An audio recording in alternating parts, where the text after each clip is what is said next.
Real fast, I am Brian Mitchell, Solutions Architect here at Qumulo. Also on the line is Brad. Brad, take it away. All right. Yeah, I'm Brad Johnson. I'm here with Kivatech. We're an automation-focused company, and I think you're going to be presenting first, though, right? Yeah, Brian? I'm up first. Okay. Yep. But I've got more intro stuff during my bit, so I'll leave it till then.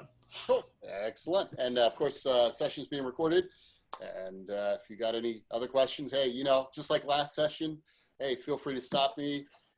If you prefer, introvert, not a problem, we can definitely watch the chat as well. So Richard, Mike, John, feel free to check the chat out too. All right, this is definitely going to be an intro. This is definitely going to be a live session. So you're going to see me bouncing back and forth. So API, friends, we run API here at Qumulo. We are API driven, automation driven. So back in the early days, 2012, right? Maybe not in the 90s. That's a little crazy, but back in the early 2010s, we said, look, we want to write automated system tests. We also want to be able to script things. So what did we do? We came up with this API, this Qumulo API. We thought, how do we want to work with this? Is it just a copy of S3 or some sort of, standard API like the AWS supports? No way. Some of it's applicable, don't get me wrong, but a lot of our application programming interface was way more than object storage, way more than just, get, put, real basic methods. So the workflows said, we got to do something bigger. We've got to do something that really makes sense more than just an S3 API. So long story short, we went with REST. I always forget the acronym for REST, representative, stateful interface. I have to look it up, but the REST API, and so someone in chat can probably go on Wikipedia and tell me the exact acronym, but the REST API is our foundation. If you're going way back like me, there was the option to run SOAP as well. We chose REST for a number of reasons. If you visit the Qumulo.com blog, you can actually read about how we chose REST and how we work with our API endpoints and walk through some of the client tools and libraries. But today, my friends, you are in luck. We are actually going to walk through some of those endpoints as well. Ah, look at that. Richard, Phil, thank you for coming through there. Representational state transfer. Wow, I always forget that. So yes, thank you for the hand on that one, definitely. Excellent, excellent. All right, teacher's pad, yes, indeed. All right, so what's the big picture here, gang? Number one, our API is Python driven. Now, you've probably heard of, NFS, SMB, FTP. Well, the good news is we actually run REST API through our HTTPS protocols. So port 8000, in case you're wondering, okay? Now, there's a lot of different ways of accessing these API endpoints. curl, QQ, that's what I'm gonna go over today. But you're actually gonna see some real world implementation, not just from me and the gang here at Qumulo, but really from Brad as well. He's going to walk you through that. So let's kick things off without further ado with curl. So Swiss Army knife, right? Like I mentioned earlier, whether it's our wrapper, whether it's straight curl command, if you're familiar with Linux and even now with Windows 2019 server, get, post, put, patch, delete, all these methods allow me to interact with endpoints. So you'll see me actually access some of our API endpoints. I provided a login, a username, password, and receive a bearer token, an authentication token, right? So that way I can keep calling those endpoints up to 10 hours, then it can be refreshed. It will automatically refresh. Get a new token, basically. So let's hop right into it right now. Gang, I'm pretty much, what you see is what you get here. So we're gonna set this up. We're gonna show you exactly the way this looks. I'm gonna bring up some notes here on my end as well, just to let me, just to keep me sane here. All right, number one, So a few things. How do I interact with the API to begin with? Well, number one, log into your Qumulo. If you don't have one, definitely talk to Mike and Tony and Richard, Brad, and the team. They'll help you set up an OVA on VMware. You can run it on your workstation, your desktop, or even in the cloud. At that point, or just buy a few petabytes. Just a few petabytes. Yeah, no big deal, right? You know what's funny is I was talking to one customer the other day. 70 petabytes. Not kidding. E-discovery firm, like legal firm. And he's like, oh yeah, let me throw a few petabytes here and there. It's like the new terabyte, all right? Petabytes, the new terabyte. So all good, all good. So how do we start with the API? Well, this is the easiest way to jump in head first. Number one, go under API and tools, click that, right? So I just clicked that. We, in case you're wondering, this is one of our demo systems, Baby Groot. We also have Groot for you fans out there of Groot and Baby Groot. Now, let's log in with our username and admin. So I'll just use that and try it. Perfect, look at that. What did I just do? I just logged in. So I hit a call, a post call. I literally have request headers. I've got a 200 response code. Think of HTTPS, okay? I've got my response headers as well. And that bearer token. Friends, super important, right? You'll see me look at the bearer token and copy that. So that way I can, authenticate against my Qumulo, okay? Now, wow, I can do lots of stuff. And I can, list users, just like that. Who am I? I can see here I'm set up on 513. There's my ID and UID, etc. I could even get my current roles via RBAC. All sorts of fun stuff going on here. So, gang, there is a lot of methods. Tons. See how this? I mean, it just goes on and on. You can do literally anything. I'll tell you a funny story. We have a customer out on the West Coast. They literally go, I want a self-service portal. Serious. File as a service. All they want to do is say, visit this portal, enter your information, we'll approve you, and then, this is the easy button. When they click approve, the admin, it kicks off all these API jobs. So it will do things like setting up their path. It will provide them some instructions. It'll even say, okay, which permissions do you have for your workspace, okay? And is that in FS, is that SMB? What does that look like? So this is the way we work with our API. Now, let's dig in, okay? Is everyone, hopefully everyone's there. Oh, well, it looks like we got a quick question here. Yes, OVA, thanks Mike for that. Little plug, our OVA is on Qumulo.com. Check it out. All right, friends, let's dive into the command line. Now, the command line is nothing to be afraid of if you've come from the world of Windows or Mac OS. If you are like me, come from Unix and Linux, it'll just be like second nature. So we make things simple. Let me show you how. Hang on. Hang on.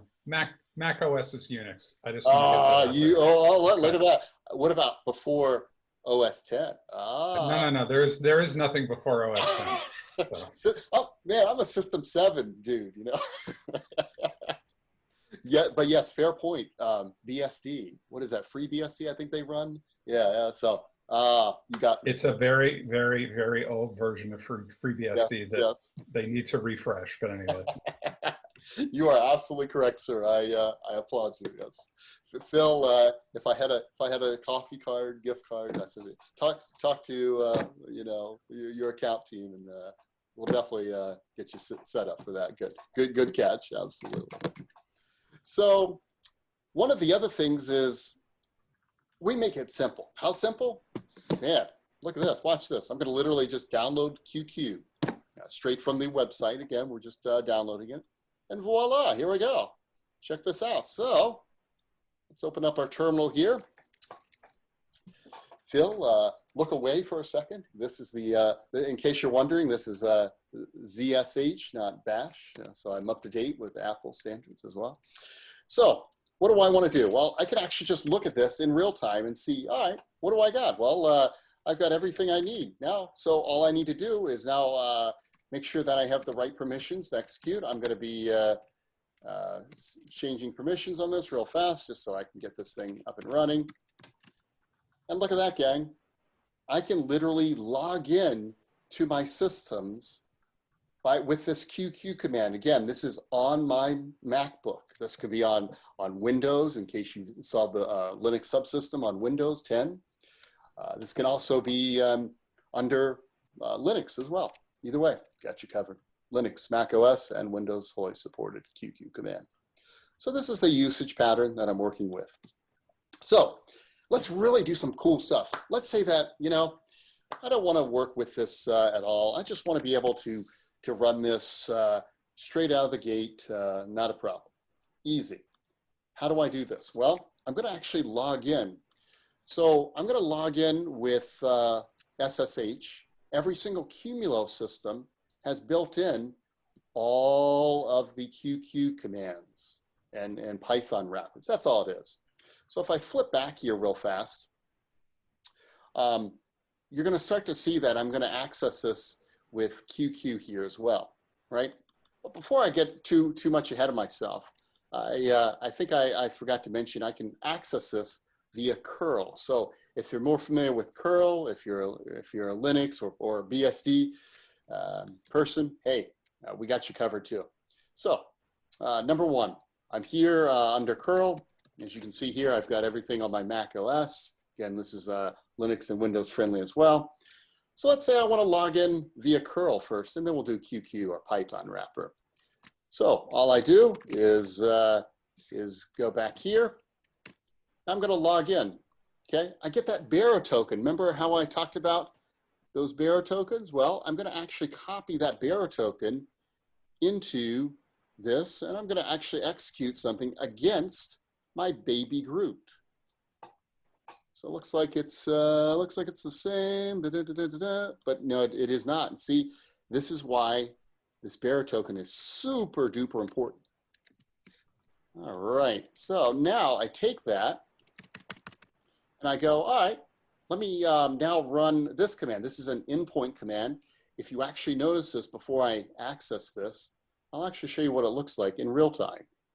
So I go up here, I go to my shares.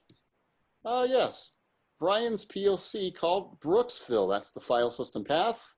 And the SMB share is Brooksville as well, right? So I've actually got a little POC running here. Perfect. So if I go back here, I can actually work with this. I can find its attributes. See where it says Brooksville? It's auto-encoded as well. And I could do this at the command line, or I could do it at the web UI as well. But check this out. Oh, wow, look at this. I could easily start to peel off some of this. Wow, it's, a lot of data here, right? Maybe I want to do something where I say, I just want to look at, I don't know, maybe something like size. Perfect. I can see size. I can see, various stats associated with this SMB share, this file system path, I should say. Again, all because of this files attribute endpoint that I'm accessing right here. And then I can easily grep that for anything I want. Pretty neat stuff. Now, that's curl. Curl is very non-human readable, right? So we want something a little more readable. Let's get into the QQ stuff. So that's one way of accessing it. So Swiss Army knife. So number two, QQ. Why do I love QQ so much? Just like I showed you, it's kind of tedious. Curl is error prone. I had to, do a lot of weird work to get things like the bearer token set up right. Well, I can access QQ super simple. Just download it like I showed you earlier. So QQ live demo time. Here we go, gang. And then I'm gonna log in. So every single Qumulo system built in has QQ. So let's actually SSH into it. Perfect. That's fine. Excellent. So I'm actually here at the actual Linux subsystem of one of our nodes, right? So this is actually logged in on baby Groot. Okay. Now, friends, what do I want to do next? Well, I want to authenticate with this Python wrapper. So I'm going to actually say, all right, let's just log in. Perfect. And now I'm going to do something, a file system operation. Say get stats. Yep. And and if the copy and paste job, there we go. Doesn't get you, something else will. So quick typo, there we go. So you can see there, my block size in bytes. Yes, that's 4K block size. I can also have access to a myriad of other things directly on the Qumulo nodes. Oh yeah. So if I want to go, I don't know, what's my static IP allocation? Notice how I just literally did an autocomplete. See that? So if I have lots of stuff. If I want to say I want to do static IP allocation, perfect. And if you don't, if you want to go more, specific, if you want to actually start working on it, just specify something, and it will give you a list of options. Maybe I just want to do list sessions, right? And it will give you what kind of flags you can use, right? So again, super helpful when it comes to setting this up. Super helpful with even on-box stuff, just like that. All right. So bottom line here is a lot of ways of accessing our endpoints, whether it's through QQ, whether it's through curl, even QQ raw allows me to get more machine generated data, not human readable data. All this, gang, is leveraging our Qumulo library. It's a Python library talking to the API endpoints. So what level of access control is available on that? Is it just by the logged in username, or can you define access on specific endpoints? For example, I want this user to be able to modify this particular SMB share, but not that one. Yes, great question. Yes, you can set up roles to say, I want to have specific role-based access. See all this? So I can actually look at this and say, when I log in with a user, remember when I did, here, I'll do it again since I'm on the box right now. See that command? That QQ login command? So if I specify a different user, like as in, Brian user, it doesn't exist, but you get the point. I can specify which APIs Brian user has access to. So short answer, role-based access control, even at the API level, correct. And can that be as well for specific endpoints, say within the SMB share settings? Like I can allow a user to modify one or two particular SMB shares, but not everyone on the whole cluster. Yes, Greg, absolutely. So you can if in real time, I'll give you the 2 second way of doing that. Number one is you can set up either SMB share permissions, or if you want to further secure that, NTFS ACLs. We support 14 out of the 16 NTFS ACLs from Microsoft, and you can set that up based off of various back to SMB share permissions, trustees, whether it's AD, whether it's local, even LDAP, and UID, GID. Okay. Call me later if you want to get into details, but it's the way it works, man, definitely. So yes, absolutely, our back is fully supported with API, as well as even with the SMB or NFS shares too. So see all these items here? Those are your privileges based upon your various roles within your Qumulo. Okay, so back to APIs. When we start talking about APIs real fast, I can log in. I've logged in here. One of the other benefits around this is, look, we give you the tools to run all sorts of extensible interfaces. If I want to extend something with you know, Python, if I want to run this maybe in PowerShell or I don't know, C#, I could do that as well, just create that library. But out of the gate, we give you Python all ready to go. Here's a great example of a Python script we just created. Again, super simple. Obviously, I'd recommend more secure ways of doing things, but again, you get the point. API in action, real fast. The way we work with this is we've built these GitHub. So a good example of this, if I go to Qumulo GitHub, if I can spell correctly this morning, excellent. I can actually see we publish all this. So if I'm, you know, scratching my head going, how does this exactly work? Well, no fear. I can look in the Jupyter notebooks, and I can actually look at how do we get started here. So maybe if I want to do some sort of quick start guide, right? It will literally walk me through, okay, here's my prerequisites, Python 3, by the way. We used to support 2.7. Now we're on 3. I got to install my libraries. I've also got to be able to make sure the Jupyter notebooks are on my GitHub. And then I'm literally making variable calls, right? Setting up my variables.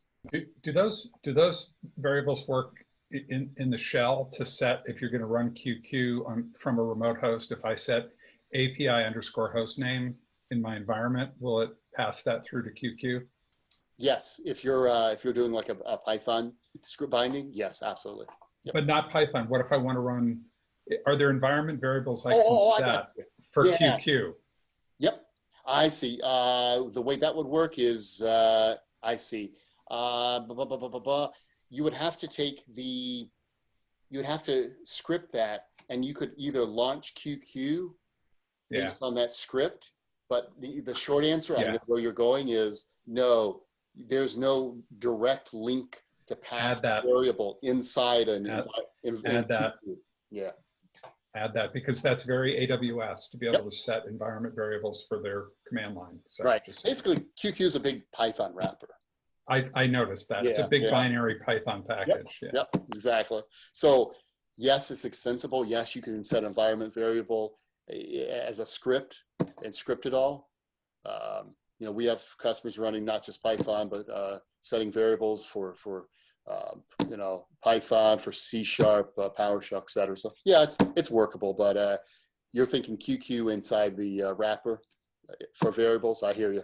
We'll definitely take that. I'll talk to Ben about that as well. Definitely. Cool. All right, friends. So, you know, again, wrapping this up, I can do a lot of work with this, but here's an actual example we built with this Python binding. This is a dashboard we run.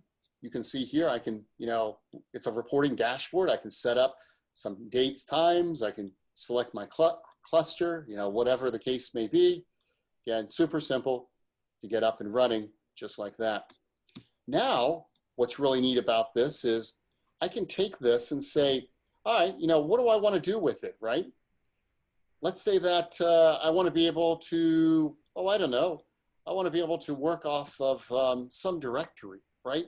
I don't have the time to set up some sort of Elasticsearch or search engine internally. I just want to search on stuff. So let's say that I want to search on builds because I'm running a lot of builds. Look at this, literally everything with build literally just popped up. Maybe I want to look at something like, you know, home or look at logging. Perfect. I have access to all of this stuff. So if I click on something here, I'll click on logs just to show you the way it looks. I can see capacity changes. All of this being powered through a Python front end, sort of like an Apache front end, but it's a Python web server. And then on the back end, just calling our API calls and getting that from cache. So this is just a example of what we can run. We can send these reports, say every morning, 7 a.m. I used to receive this in my inbox. Works like a charm and keeps me on track, knowing where the hot spots are, knowing where the capacity is. So I can start to be more proactive, not reactive. Of course, we update every 15 seconds or less. So if you ever want to log in, great. But we have a lot of customers going, I don't log in to the web UI unless I'm troubleshooting. I run everything through QQ commands. I run everything through scripting, and this reporting tool works like a charm. So, Hey, Brian, yeah. leverage for like chargeback, showback, shameback? You got it. This is a great example, Mike, of chargeback, showback. We love to call that shameback. Man, one of the conversations often is, see all these paths? You could literally automate this whereby maybe you're keeping track of capacity or IOPS or throughput. You could say, I'm seeing that there's a lot of work around throughput here with, let's call it the crank job. So you could filter off of a certain path, say this path here, sending these alerts in near real time to your devs to say your most active users, your top talkers. This allows me to be able to understand what they're doing, what they're not doing, and really get into the chargeback, showback scenario. This could be useful for, say, ServiceNow or some sort of more enterprise CMDB, some more enterprise reporting and alerting, say SolarWinds, a great example. Great questions, gang, keep them coming. Anything chat. All right, now, with that said, questions, comments, anybody else? Awesome, gang. Well, with that, I'm gonna turn it over to Brad. Brad, you on the line? Yeah, hello. Awesome. Go ahead and share your screen. Okay, yeah. Kick it off. Is my camera up yet? There it is. There All we right. go. Awesome. Now, I know they said in the other room that they were going to try to pop over here at 9:45 or 10:45 your time. Yep. So I don't know if you Right guys on want to. time. Yep. Sorry? Right on time. No, I was saying, I don't know if you want to wait for the people from the other breakout room to come over. I got you. Looks like a few are coming in. Okay. Yeah, awesome. All right. Yeah, we'll give a few. So wrapping things up, quick reminder here, QQ wrapper, as well as curl, as well as all the API endpoints, totally accessible. Great thing about Qumulo is maybe you forgot some sort of syntax. Hey, we have autocomplete. Hey, I want to get involved with some of these self-service portals. Perfect. Talk to your Qumulo Slack channel. Your customer success manager and CSE, customer success engineer, will love to walk you through some of these QQ commands. Maybe it's some sort of API integration you're looking at. That's perfect. Love to help. So again, feel free to talk and we'll help set you up, get you rolling with the API. Okay, well, it looks like we're a minute past now, so Yep. I don't know if they're coming over or not, but I'm going to go ahead and start. I've got a they're on their way. intro here. Yeah, on the way. All right, cool. Yeah. All right, Brad, take it away. So my name is Brad Johnson, and I am with Kiva Tech. So this is what we're going to talk about today. Just a little bit about who Kiva is and what we do. I'm going to show you an automation use case, and we'll talk about kind of like how that would work and how you might want to do something like this for your environment. And then I'm going to do a live demo of it, show you Failover, Failback, using the Python API through an Ansible module. And then we're just going to talk about REST. I think we already covered that, so we'll probably gloss over that pretty quick. So Kiva is... Brad, sorry to interrupt. Yeah. Tony just sent me a note. He asked for 1 more minute. It sounds like there's some more people still trickling over. Okay. But actually, now that I look at it, I don't see anyone in the other breakout room. 1 moment. Sorry, everybody. Yep, no one's in the other breakout room. Okay, I think we're good to go. Okay. Sorry, Brad. No worries. So Kiva is an automation-focused startup. We can handle things like taking storage solutions like this, and maybe you want to do configuration as code, or maybe you want to do something like have a ServiceNow request or something like that, trigger creation of a share or management of resources. We can do specialty use cases like that and tie those different systems together. Maybe you wanted to do some sort of uptime or statistic monitoring and trigger failover between two Qumulo clusters based on those types of things. These are all things that we could set up or automate for you.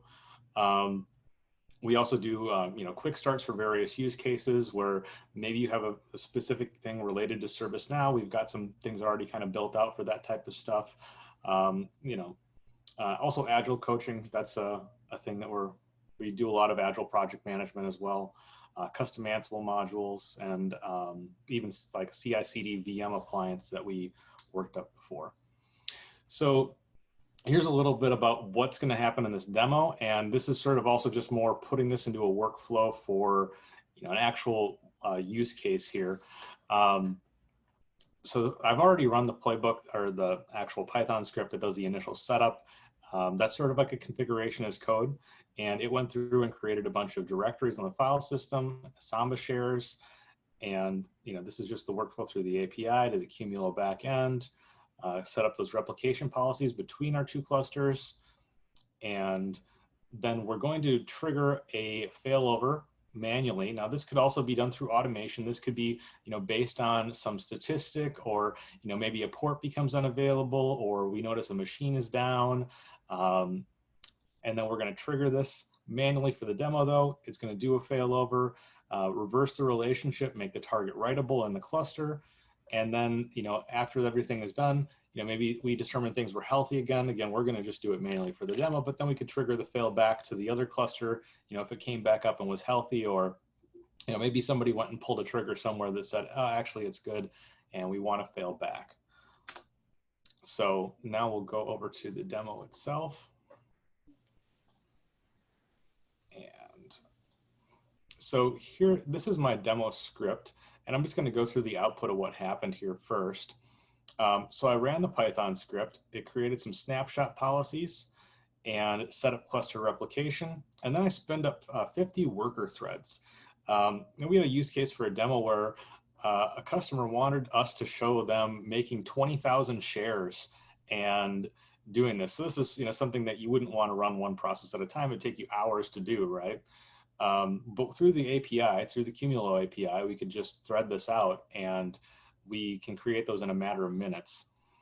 So this created, I just toned it down to 2,000 Kiva shares or Kiva directories. And then we set up that, waited on the replication to finish. Then we created 2,000 Samba shares and a test file in every single directory with the contents unique of that file, and then all the threads completed. I've got all this code out on our GitHub as well, and I can show you where that is later. And I don't really think we need to go through this demo code. There's quite a bit in this script. I'll show you the other scripts. So here's just my current replication status of my cluster 1 and cluster 2.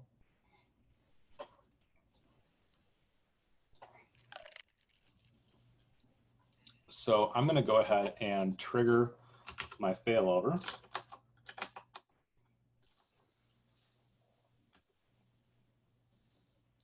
And here you can see it went read-only on my first cluster, and now it's writable on my other cluster. And then it's going to go ahead and reverse the relationship here.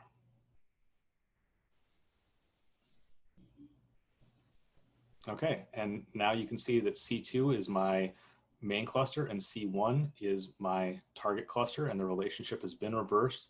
Everything has failed over to cluster 2. And if we'll go take a look at the code for the failover.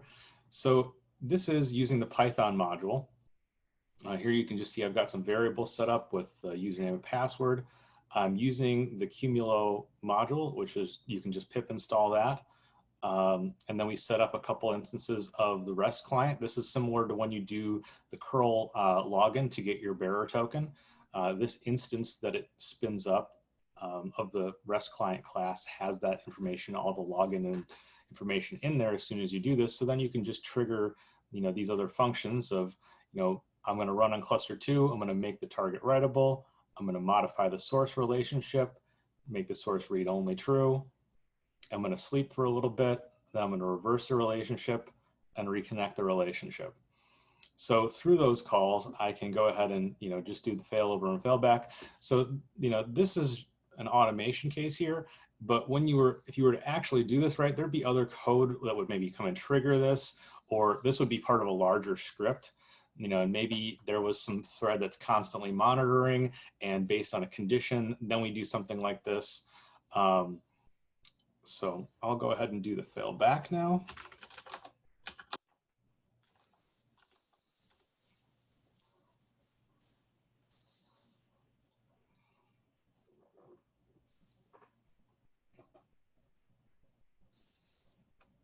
And now we can see C1's writable. And C2 is read-only. Now C1 is the primary again.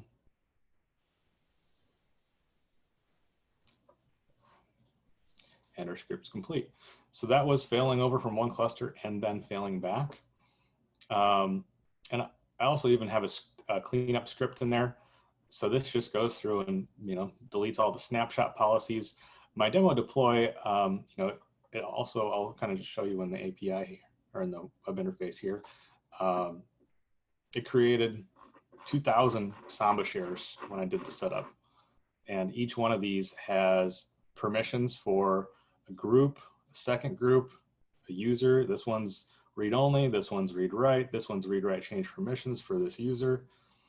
And then there's an admin in there as well. So all this was done just through API calls. And if we go back and, yeah, that's, okay. So, when we look at taking these concepts and then applying them into something that you might want to use in your environment, that's where we can do something like Ansible. And, Ansible is, I don't know if you're all familiar with it or not, but it's an automation framework that allows you to specify actions through YAML files like this one you see here. And then based on the format of these YAML files, this will then run specific actions or functions in a linear order under this tasks bit. So this is just basically a Python object, and it's a data object. Here we can see the dash indicates it's a list that has a dictionary in it. Tasks is another dictionary item with a list, and then each item in this list is a dictionary item with a module called Qumulo upload for the one that I made here. That corresponds over in my directory to this library directory and this Qumulo upload Python module that I made. So this sort of abstracts away, using the API, and I can provide user and password, cluster address. This is going to go and upload a file that I make, and it's going to upload it to a directory on the cluster.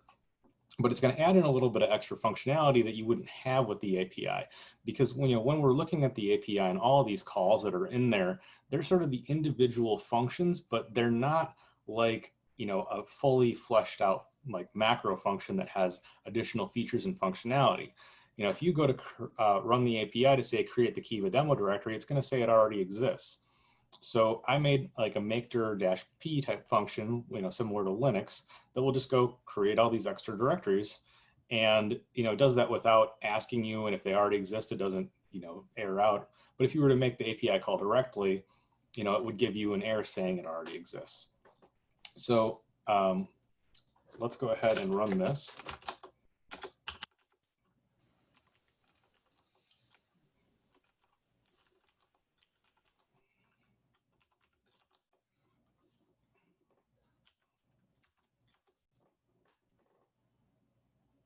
Okay, so that just said changed equals true. It didn't give me any details because I don't have any additional output.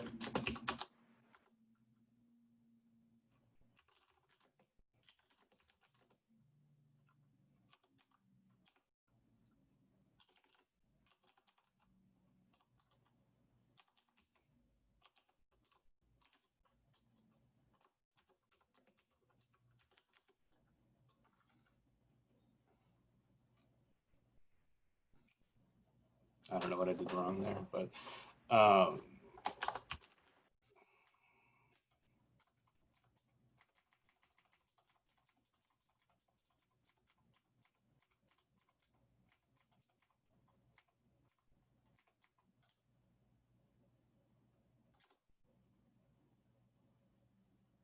Okay, well, something's up with the NFS mount, but that doesn't matter. So in any case, this runs off of some variables. Here you can see I've got like Qumulo user, Qumulo password, and Qumulo address. And those are automatically populated by Ansible when it runs. I put those into this all YAML file, and just ignore this part for right now, but they exist up here. And let's go look at this Qumulo Python module itself. This is also on the GitHub repo. Just has a couple imports of, just like you saw, the Qumulo Python module, the Ansible module, and then it comes in, and this is the main function. This is just what comes from Ansible itself, and then we use that to set some variables, and all the meat of the Qumulo stuff is right down in this other function here. So it's going to do a login like we saw, and then it's going to run a function I made called make_p, where it's going to just go in a loop and split out the path and then run create directory. But if the directory already exists, it's just going to do nothing. And if there's another error, then it'll re-raise that error. And then after that, it's going to create the file and write the file. So, this could be expanded more. This isn't fully fleshed out either because, if the file is already there, there's going to be an error. So you might want to say like, look at the file, check some it. If it's different, then upload it or something like that. This is just an example to show you like, a minimal amount of code that you could do to make an Ansible module, but add a little bit of extra functionality. And, sort of where this goes then is if you wanted to do more configuration as code, we could put, types of variables in like this, like here's the share permissions that we saw over in, one of the shares that I had, right? And we could put in variables in here like this and say, here's a list of SMB shares. Here's share one, here's the permissions, here's the path, here's a description. And this could all be in here that could then run against the cluster. And you could write the code in a way that, if it already exists, leave it alone. If it's different, maybe the description just changed, just update that piece of information. Here's the snapshot policies like I had over in my Python code. This is just, if we were to put that over here into Ansible and do it as a variable, you could set this up in a way that it's all configuration as code. It's all stored right here. You run the playbook. I'm not sure if you've noticed, but the replication is for all the files in the file system. When we're talking about these SMB shares, these aren't replicated between the two clusters.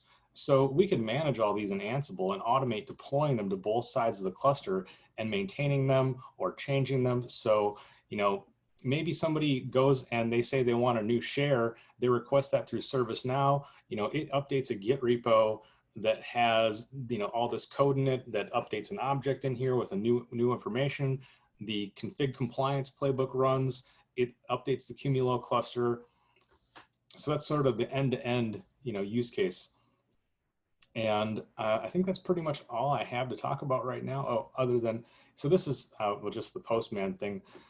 This is basically doing the curl, and this is just another tool that's out there if you're going to develop this. When you run these types of calls like we're doing here through the API, just the REST calls on port 8000, we're getting back these JSON bodies of data, and in Python or on the any other code that you're going to use, you can process this and act on these different items. But it is quite a bit easier to do some of that through the Python code. So at this point, I'll open it up if you guys have any questions.